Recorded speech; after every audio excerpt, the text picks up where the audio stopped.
Hello and welcome to Tiny Desk Knitting with Emma. It's Tuesday morning, and I did not record yesterday because it was Memorial Day. If you're not in the U.S., yesterday was a holiday.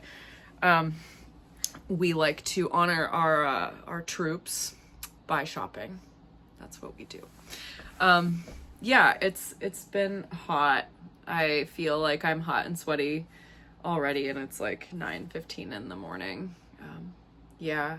I am not going to work today because, well, I am working from home, but like I'm not going into the office today because my car is getting its tires aligned, which is not something I knew that like people needed to do to their cars until I moved to Baltimore, which is a city that is full of potholes. And so it like messes up your tires so much that every 6 months you're supposed to get your tires aligned here. So Goodyear, which is great, they have like a service where you pay some amount of money that's a lot less than 6 tire alignments, and they align your tires every 6 months for like 3 years. So it's a good deal. But then they told me I needed an oil change as well.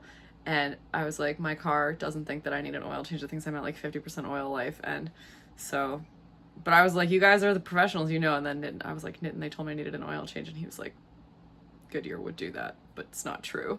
And I was like, dang, well, okay, well, my car will be fine. I have to drive to Vermont next week. I don't have to drive to Vermont. I'm electing to go to Vermont next week for a couple weeks. So I was like, I just want my car to be in the best shape possible. Just do whatever you think you need to do. Except don't change the cabin air filters because Nitin and I can do that for extremely less money. So yeah, yeah, it's like the season where I'm just like, I refuse to wear makeup and I'm covered in sunscreen and I have a bug bite already on my face and I'm like, this is crap, but whatever. Here we are. It's Tuesday morning and I got my smoothie yesterday. Nitin and I usually go to the beach on Memorial Day, but we went on a trail run yesterday instead of going to the beach and I sprained my ankle. Not badly. Like I kind of like just hit it wrong in the mud, you know. And it was actually a really nice run. We went out in Montgomery County, which is where his parents live. And then we went outlet shopping. And it wasn't like bad. And I mean, this is like normal for sprains apparently, like that you don't really feel it. Like it kind of onset of the pain is like in the first 24 to 48 hours. So I like walked for a minute and then I was like, I'm fine. Cause it felt fine. And then it wasn't until like we went into the outlet mall and then I drove home. And it was my left ankle, so I was driving with my right foot because I drive an automatic car because I live in the US. And it was like fine. And then I sat and like watched a movie for like an hour and I was icing my other ankle because I had some tendon issues there. And so I had a compression sleeve for that ankle, but that's been like way better since I started icing it and putting the compression sock on it.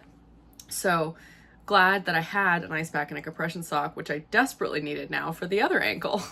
Because everything is always, there's something broken. There's always something broken. So it was just really stiff when I got up. And so I went to Monica's. I put it in an ice bath and she had a big ice pack that I put on it for like a while. And then it was like, fine. I could walk, no problem. But like they're like, you know, rest, ice, compression, elevation. So I did all those things. And today it's much better. So, I mean, I'm not running.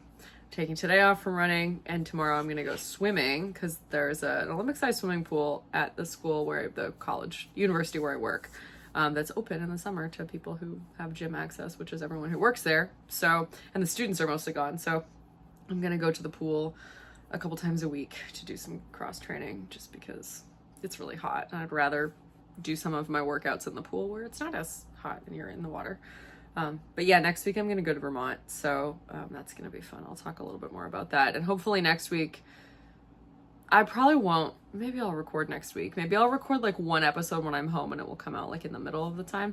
I'm going to try and get my mom to come on. She's doing a ton of knitting right now. We talked on Saturday and she is like knitting up a storm. So I want her to come on the channel and show everyone what she's knitting because she's great. So yeah, it's been actually a pretty productive week. I finished the Guernsey and I have it right here. It's dry. It looks normal. It looks like a sweater that will fit a human. It actually looks really good. Now that it's dry. I made Monica's husband dry, and Monica's my best friend. She lives down the street. We also do church music stuff together. But I made Ryan try it on. He's not a very big man, but it did look like it would fit a bigger man, which is what Mark is. So I'm excited to give this to him next week when I go back to Vermont. And it will be so fun.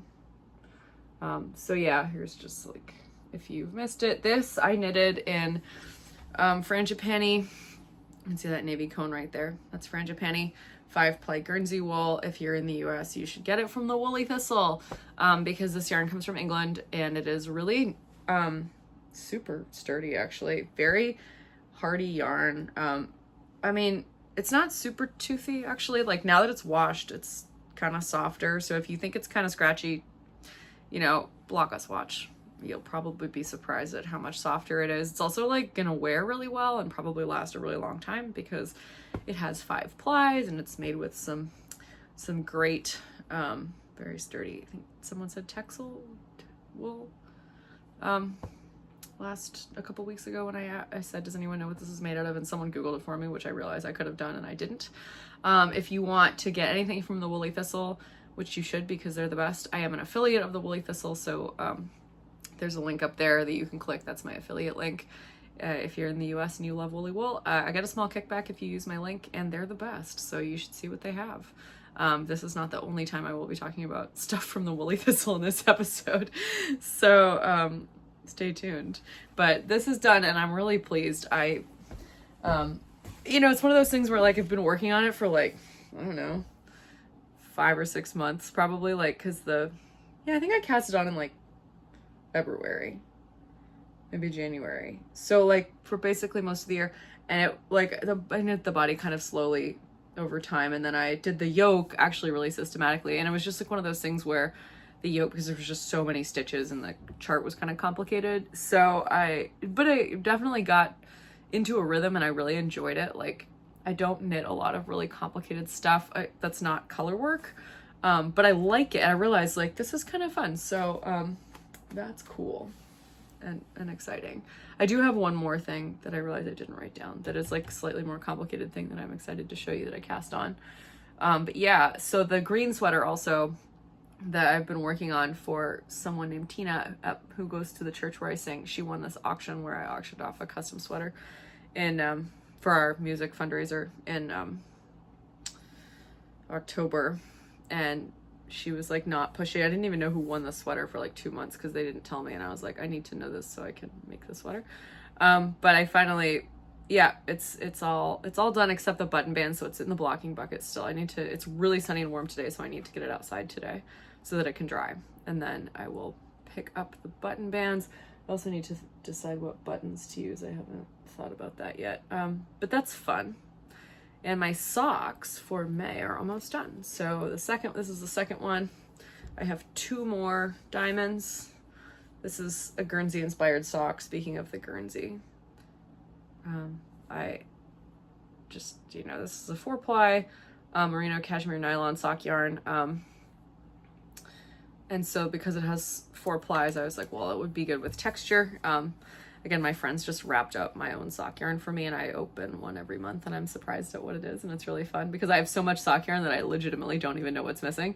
So I'm really excited to open a new one it'll be Saturday, so I will make a video about where I open it on Saturday, and then I'll put it in my next episode, which I always do.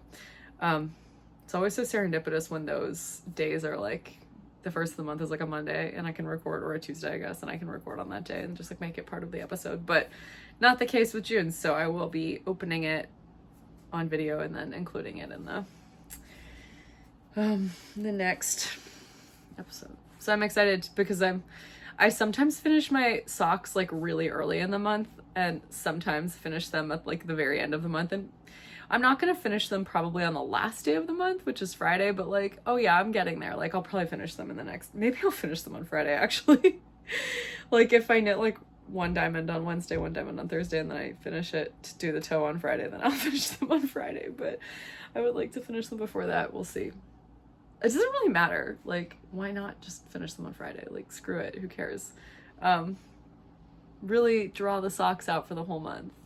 It's fine. So anyway, but I really enjoyed knitting these. I think that they're It's fun. Again, I don't know if I think I said this a few weeks ago.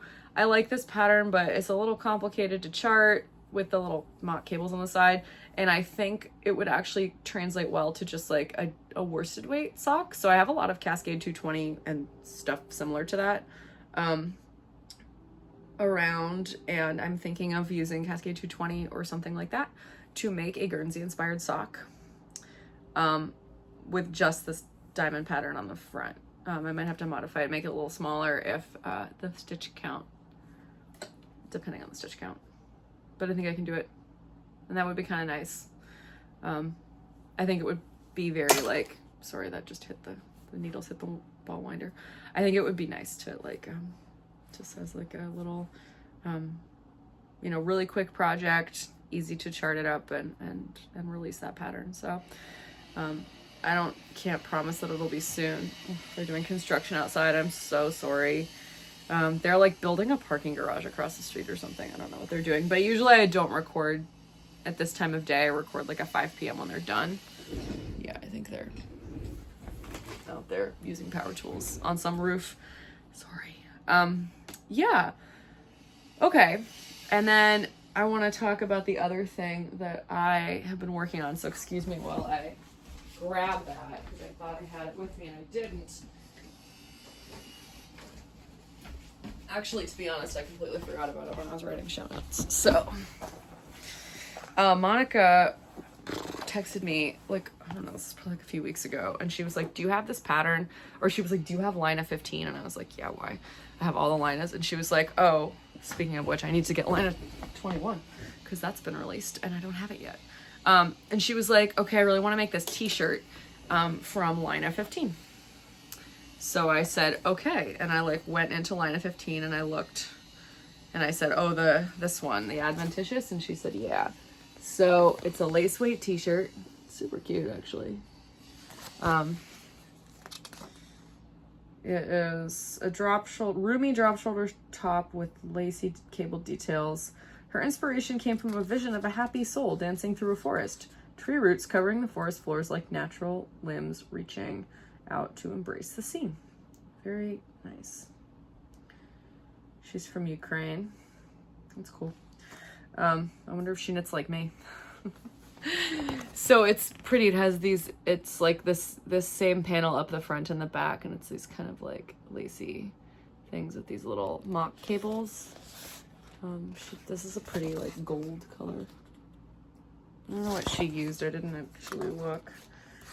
It says it's an easy to memorize chart. I mean, it's, I don't know, maybe if you could see it properly. I think if I could see it properly, I would be able to memorize it better. But what did she use? She used, it's lace weight, like I said, I used like size 2 needles. Okay, she used Baby Yak lace by Mayak. Baby Yak yarn. Yeah. So I'm using La Bien-Aimée Helix. I think it's Helix and not Felix or Alex or whatever they're all called. There's like 3 different ones in there. All named something different, but like basically the same. Okay, I hit Helix, and this is the color Blue Royale. It's the lace weight. So Monica was like, okay, I'm ready to knit this. I finished whatever project. And I was like, cool. I'll cast it on with you, because she was like, I need a buddy to complain with. She used a different word than that, but I'm not going to say it online. So anyway, it's like 30 stitches over 4 inches. I haven't measured the gauge, but I know that it will fit because it's a big drop shoulder top. And I think it's probably about right. And I don't feel like doing a live gauge measurement right now, so you're not going to get that. But yeah, the lace and cable panels are definitely like a little bit tricky, but they're okay. The problem is that this color is really dark, so I need to like be in full sunlight or like have a light directly on me to like know that I'm be able to read the knitting basically. But wow, this is really pretty. Yeah, this color is definitely like, Monica keeps being like, that color is to die for. Hers is, I think, like a light blue. I think she frogged something else and was like, I'm gonna make this, but now I can't really remember. No, maybe not. I feel like she sent me a picture of this and I can't remember what she's using. She's trying to use Stash. Like when I went over to knit with her yesterday, she was knitting on a like tank top with these like cute little flutter sleeves that's striped, and it was really nice. And she's making it with cotton and two different colors of cotton, but like it's quite old. Like it might be from like the 1970s. And so some of it has kind of like age spots that are sort of yellow, and she's like, I hate this. And she like had a stripe up that had some of the yellow in it, and she just like kept complaining about it, and I was like, you're gonna rip this out. We both know you're gonna rip this out. But she was like, well, it's everywhere. And I was like, okay, well then you're gonna have to like come to terms and make your peace with it. She's like, well, I could just get white cotton. And I was like, you could. And she's like, but that defeats the whole point. I'm supposed to use stash. So she was having a real like, and probably a lot of knitters can relate to this. I can't, because I'm just kind of like whatever kind of knitter. But yeah. It's hot, folks. I hope you all stay hydrated.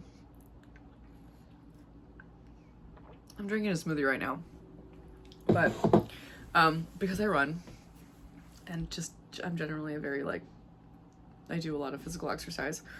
I'm like extremely like aware of how dehydrated you can get, and I do like a ton of research on running. Like I say running nutrition, but like that just means, I mean, yeah, it involves eating food, but it mostly means like what you drink and eat while you're running to like stay fueled. So yeah, I've been experimenting with different things. I got this like sample pack of this one brand of, it's like an electrolyte product called Element. It's spelled LMNT, and it has so much salt in it. It tastes like seawater. So I have to dilute it like massively, but they have really good flavors. So I'm thinking of trying to make that myself, because they tell you what's in it, and they're like, you can make this yourself, and this is how. Like, here are the ingredients we put in it, and here's how much in a serving, and then like you can flavor it with these different things. So I think I'm gonna try to make it myself with like raspberry puree and like these 3 ingredients. It's like a salt, I mean, it's just table salt, and then like a magnesium and a potassium. But yeah, I've been experimenting with a lot of things. I really like this one thing called Noon, and I've been talking about Noon a bunch, and Noon has an ambassador program that I really want to like sign up for this, so that they can like, they'll send me free Noon.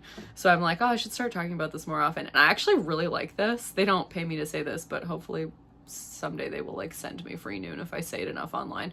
This stuff is great. It says it's for sport. It's not for, I mean, if you're going on for like a really low effort run, like 30 minutes or less, I would maybe use this, but it doesn't have any sugar in it, and sugar has like massive performance benefits if you're actually working out. So I usually take a product that has sugar in it, like Scratch Labs Hydration or like Tailwind or something.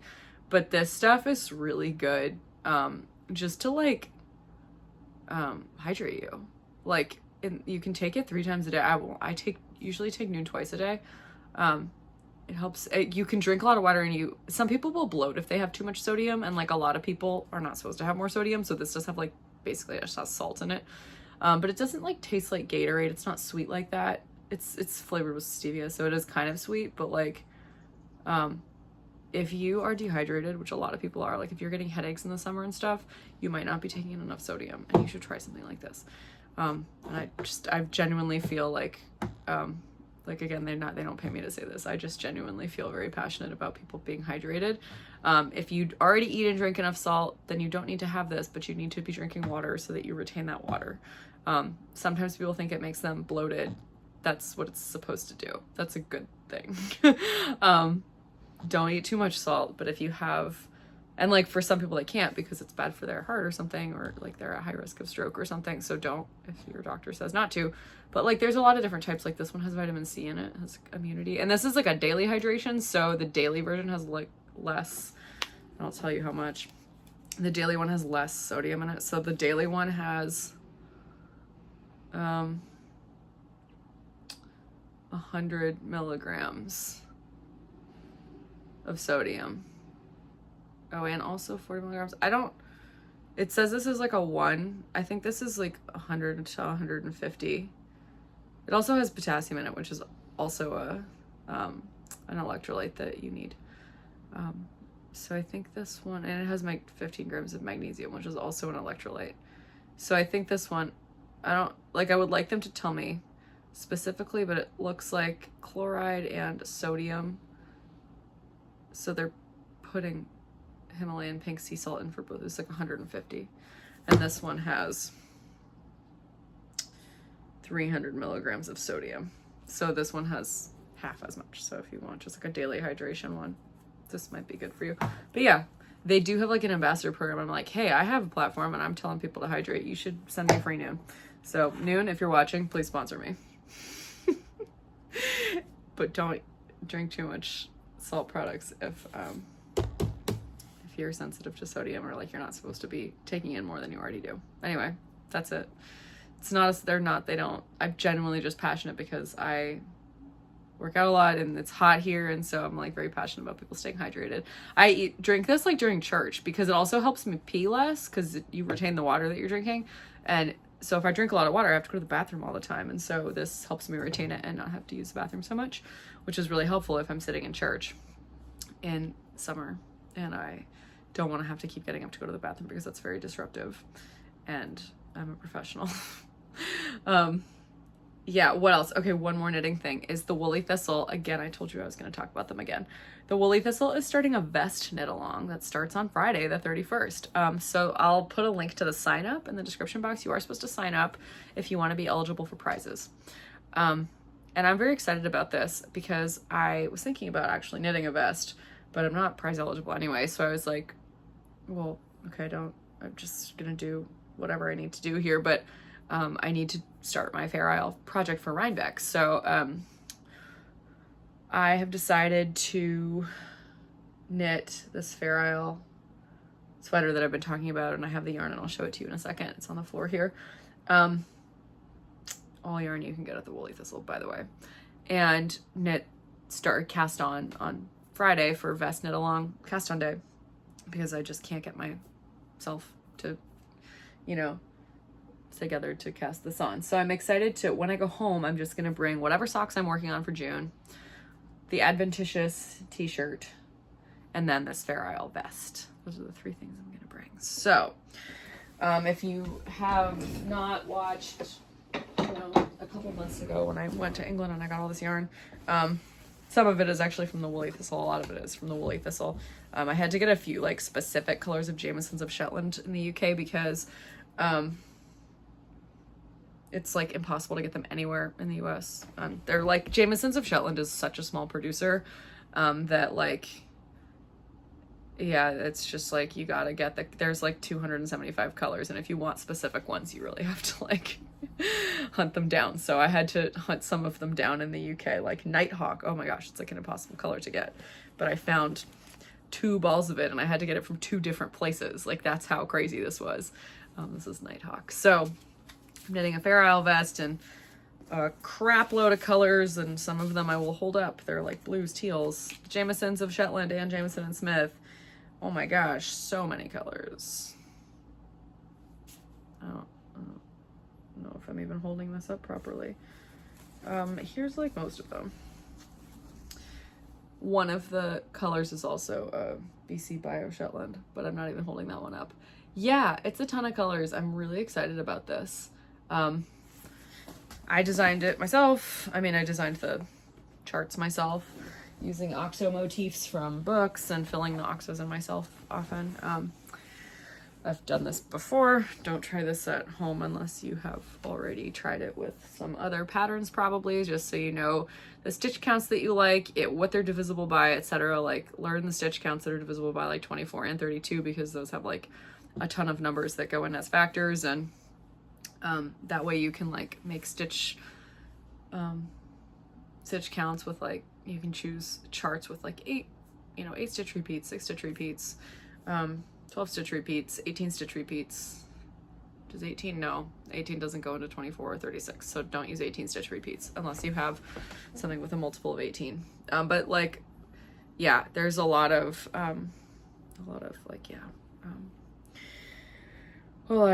smaller numbers that will fit into those larger numbers, which is really helpful. And then you can do the big charts with like the full number of 24, 32, however many. So yeah, I would definitely recommend like, getting some books. I'll show you a couple of examples here. I'm trying to like find some books that I know have full patterns in them. Where's Anne Fidelson's book? Oh, here. Anything from Fair Isle, this one's got. Yeah. Okay. I have chart books here too, but I don't think those are quite as useful. Yeah, so like here's a few books. This one's the newest one. Knitting from Fair Isle by Matty Ventrillon. I will try and link these books in the show notes. I usually just link like thrift book links because I buy things on Amazon, but I don't really like to support Amazon if I can avoid it. This one's really cool, this book, because she gives you charts for like 3 different colorways of each one, and one will be like more traditional, one will be monochrome, one will be like really modern. It's super cool. So you can see like the way things look differently, the more, you know, different in different color combinations, which I think is awesome. So there's small things, there's like bigger, crew neck jumper, for instance. Like if you knit this, this will give you great counts for like doing it yourself with, you know, how to shape a neck. And you can see here's like a monochrome one, and then here she's wearing like a interesting kind of modern, like low contrast to high contrast situation here. Yeah, these are cool. And there's a lot of interesting like playing with backgrounds. And here's a poncho. Oh, that's cool. Sleeveless round neck vest. That's cool. It kind of starts with like a lice pattern, and then it has like full Fair Isle on the bottom. Again, you can like knit something like this. I mean, you can just use the stitch counts from this and just throw in whatever you need, but it'll give you like the gauge, you know, sizes, needles that you would probably want to use, that kind of thing. It's really helpful. Yeah, how to shape the neck, all that kind of thing. This one, I don't know if they do steeks for like the neck and stuff, so that you might need a different book to like learn how to do that. Oh, this one's also kind of new. Fair Isle Knitting by Karina Olson. Yeah, there's some cool stuff in here. You can see the back. I think the Woolly Thistle might have one or both of these books. So if they do, the link in the show notes will be to the Woolly Thistle, because you should support them because they're the best. And they support me, so I love them. They're also just the best. And then this book is older, and I don't know if it's still in print, but you can definitely find it online. It's called The Art of Fair Isle Knitting by Anne Fidelson, who is American. But this has like charts and like really good information about like techniques, history, color, math, and then patterns. Like there are full patterns in here, and I did knit one of them pretty much to pattern, but I didn't quite get it. My horizontal gauge was too short compared to hers, and so I ended up adding some charts that I made up myself just to the top of the sweater. This is the, if I can find it, it's the Bray sweater by Anne Fidelson. Come on, I know you're in here somewhere. Wow, there's more patterns than I thought in this book. Oh, here it is. Yeah, so I made that. Mine is greens and like some pinks and like light blue, but this was actually really helpful. The other 2 patterns that I really like are Jamieson's of Shetland patterns that they got someone, I think Violet McQuaid designed both of them. She's, I assume, Scottish. And she designed, they're called Raga and Mayanus, and I knitted Mayanus as a jacket. And again, I'll link these patterns in the show notes. Those are very useful. They don't give you a whole lot of words, but they tell you everything you need to know to kind of knit something correctly. And if you follow the directions, like you'll end up with the neck steek that they have, which is something that really eluded me for a long time. Like, how do I shape a neck with a steek? I didn't understand how that would work. And then when I got these patterns and I read them, and especially when I knitted one of them, that really helped me figure that out. So that was very helpful if you're wondering. So I will be casting on that vest. Well, that's going to be a full sweater, but it'll start with a vest. It'll start as a vest. Hey, maybe I'll end up just keeping it as a vest because I love it as a vest. I don't know, but then I'll have a ton of leftover yarn, which I'm going to have anyway because I always get way too much yarn when I'm making a Fair Isle sweater because I'm so afraid of running out.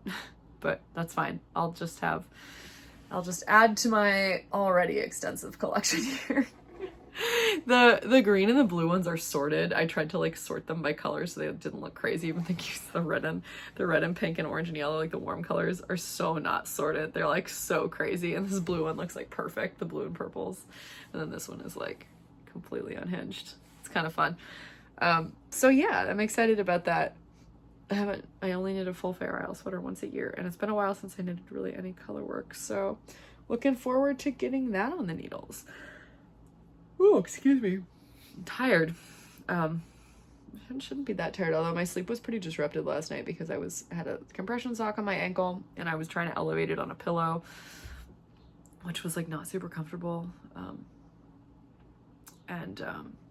The compression sock I had to take off in the middle of the night because it was like digging into my foot in a weird way, probably because it was being elevated on the pillow. Anyway, that was annoying, but better.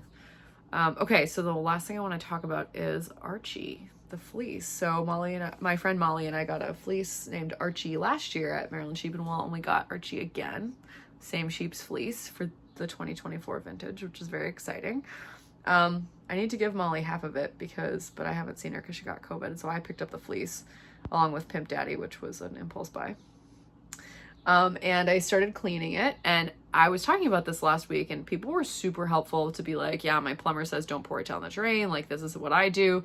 That was awesome. Like, I keep forgetting to reply to all those comments because this week has been a little crazy, but I'm super, super grateful. So I decided, as a result of learning all those things, like, I could pour out the dirty water in my own backyard, but we don't really have like plants, and it's actually really good for the plants. Like, lanolin and wool are like really good fertilizers. So I decided that I was going to bring the fleece home to Vermont and wash them like outside on a griddle, like where you can really control the heat to make sure it doesn't get too hot or felt and stuff like that. So I'm excited to try that. And then to just like save that water, dump it into a big pot and let it cool, and then just pour it all over the garden. Because I think that's the best way to get rid of, sounds like that's the best way to get rid of dirty fleece water. And so then I'll just have a bunch of clean fleece. Like, I'll let it dry in the sun in Vermont. It'll be really nice. I'll bring it home in a big plastic bag, and I'll have clean fleece to process as I feel like processing it, and as that, I have time to do that. So, but I did wash some of Archie's locks to try, because I was getting really frustrated with spinning the Pimp Daddy locks. Pimp Daddy is a Lincoln fleece. Archie is a CVM, California Red. CVM Ronaldale times California Red. So one of Archie's parents is a CVM Ronaldale, and one of them is a California Red. Archie is great. Super springy fleece, like crimpy fleece, super different from Pimp Daddy, who's a Lincoln. I bought Pimp Daddy because his name was Pimp Daddy, and I thought that was very funny. And I tried that one first. And I'm glad I did, because it's one of those situations where you're like, I don't really want to know what I'm getting myself into. I just kind of want to try this and see what happens.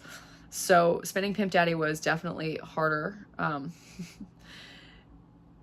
Just to prep it, like it didn't prep the way that I like saw preps happening on YouTube. And I was like, maybe I'm just, new at this, which is true, I am. But also the way that Pimp Daddy is more like hair with like curls, like ringlets, like actually like my hair, rather than like the like super like fluffy crimp of Archie. That Archie turned out to be a lot easier to comb. So I washed a bunch of locks. It wasn't like too much, actually. It was like a handful, and I aligned them in the bath in the mesh bag that I used for washing, just to to make it a little bit easier when I loaded the combs. And I combed all of the stuff that I had spun, and good Lord, it was easier. First of all, it came out the way that I had anticipated it would, which was like in these long tufts that are like where the fibers are actually aligned, and it's like one long thing, and it didn't break. And this is the way that Molly gave me processed Archie last year, which it was like in these like nestlets, and I dyed the nestlets and gave her a bunch back and then kept my half. And so I'm just spinning these white. I'm actually gonna try and knit a sweater with Archie after I spin the skeins. I'm gonna dye them. So I have one bobbin on the Felicity behind me here on the wheel. This is an Ashford traditional from the 1980s named Felicity, but I did one bobbin already and it looks really good. I didn't pick out all the little nips, but I don't really care. You know, maybe I'll pick them out while I'm knitting because it'll make me annoyed, but I don't really care about that. It doesn't need to be perfect. I'm like really proud to have processed my own fleece right now. We'll take it step by step. It's just like, that's too much to think about all of that. So that was fun. And in order to spin another bobbin, I needed to clear. I had started spinning a second bobbin of Pimp Daddy, but I didn't want to keep spinning that because actually I do have some washed locks, but I was like getting really into this Archie spin and I had a lot more nestlets to spin up. And so I was like, well, I could spin like a big skein of yarn if I got a second bobbin. So I ended up chain plying what I had of Pimp Daddy, which kept breaking a lot. But like this was my first, like when I got kind of to the end, I also have not washed this. But it's like, it's a skein of yarn. It's not my best work, but it's not the worst skein I've ever spun. It's chain plied, which is already hard for me because I don't practice it very often, but like, yeah, you can see there's a big pigtail right there.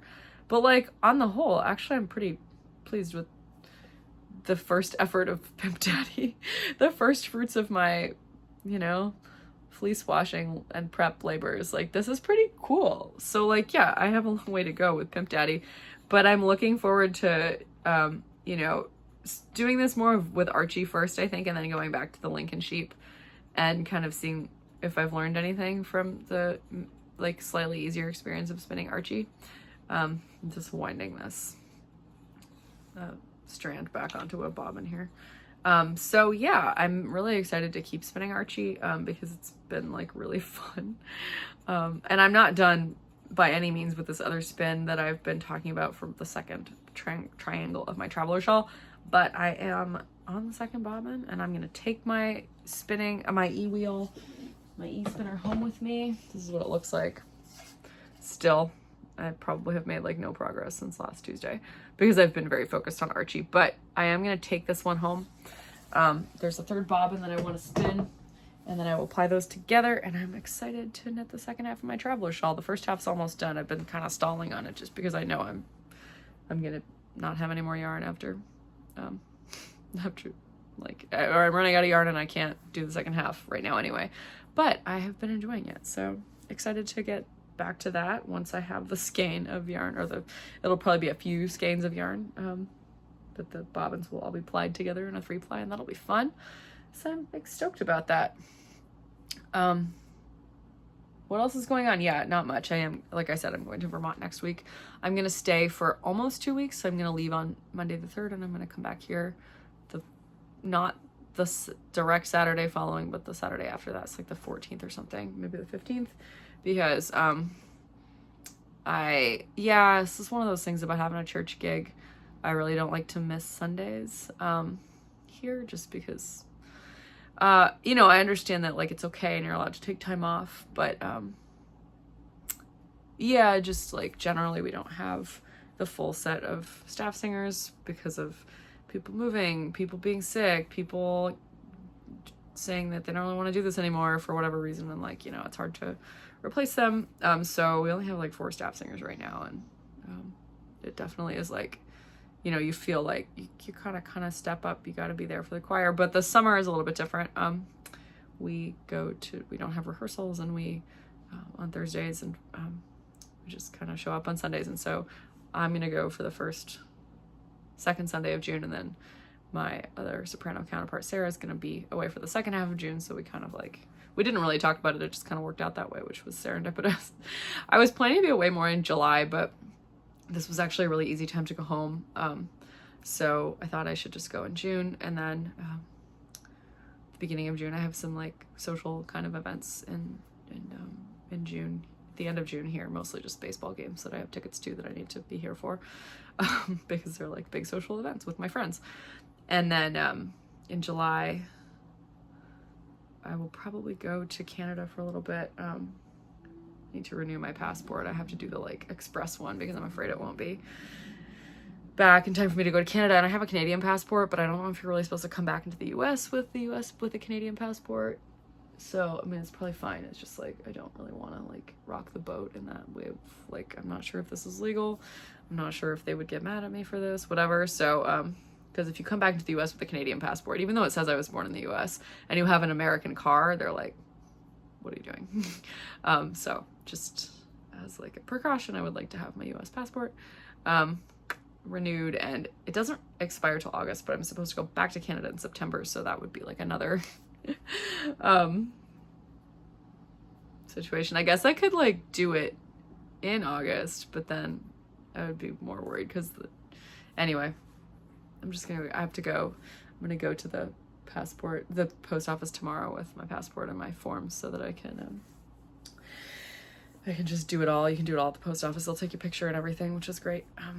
Apparently I haven't gotten a passport in 10 years, so hopefully that's true. My friend Brianna said she did this recently, so that was fun. So I'm gonna go home and be in Vermont where it's really nice, and then in July I'm gonna do Summer Grit, which is this thing where you run as many miles as you can in the month of July, and it's a like sanctioned thing from this like Baltimore running club called Believe in Their Run, and you can sign up for Summer Grit no matter where in the world you are, actually, which is kind of cool. But yeah, you just kind of like run as many miles as you can in July, and you like set a goal. And what's your like goal mileage? I put 150, and I was like, I should probably not be running 150 miles in the month of July, but I was like, I'm gonna top out at 150. Like that's absolute max that I can run. So because I've probably been kind of overtraining lately because I don't have a race coming up. Like my next race is in 6 months, so the marathon, so I don't really have to start the training block until August. But I've been running like 30 to 35 miles a week a lot lately, and like I had some ankle injuries, like just like small things. Obviously I twisted my ankle yesterday when I was running, but that was separate. But like things have just been kind of hurting, and so I've been intending to kind of cut back. This week I'm having a forced cutback because of my sprain, but like I'm gonna try and keep it to 25 miles a week in June, and then maybe ramp it up throughout July, so that I'm ready for my marathon training block to start in August, and that'll be really fun. Yeah, I guess this actually is a kind of a shorter one because I don't have anything else to talk about, but also I need to like do some work because it's Tuesday morning, and you know, summer is like a chill time, but you still gotta work. There's still stuff to do. So, thank you so much for watching. Sorry this is a little late. I am trying to upload it, you know, today, Tuesday, but it'll be later than normal. But yeah, I did get it done, and I'm happy about that.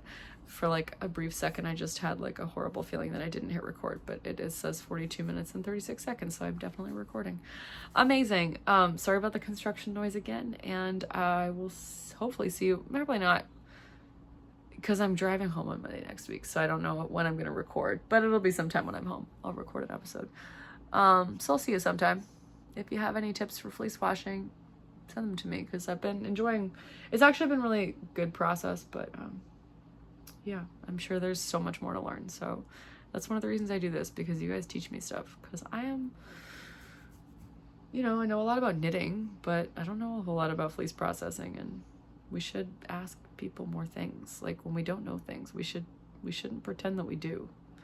I know a lot of people who act like they know a lot of stuff when they don't, and it's like, it's kind of annoying, but also like, what are you getting from that?